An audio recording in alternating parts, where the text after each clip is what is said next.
পড়াচ্ছিলাম, তো দুই বোনকে অর্ধেক পড়ানো হয়েছে, তো এইখান থেকে আজকে পরীক্ষা নেওয়া হবে ইনশাআল্লাহ। হ্যাঁ, তো ওই ভিডিওটাই আপনাদের মাঝে শেয়ার করার চেষ্টা করতেছি। তো আমাদের মাঝে এখন পড়বেন নুসরাত। তো আমি ওকে পড়ার জন্য বলবো, নুসরাত তুমি পড়া শুরু করো, এখান থেকে আইন পর্যন্ত ফার্স্ট রিডিং শোনাবা, তারপরে আমি উল্টা পাল্টা তোমাকে ধরবো। হুম।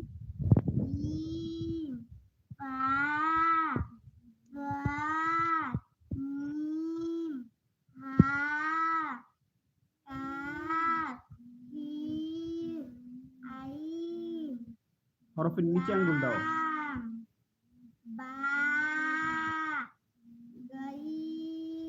এরকম এই যে উপরে আঙ্গুল দাও কেন, নিচে আঙ্গুল দেওয়া হরফের নিচে। হ্যাঁ করো। এটার নাম কি? হুম।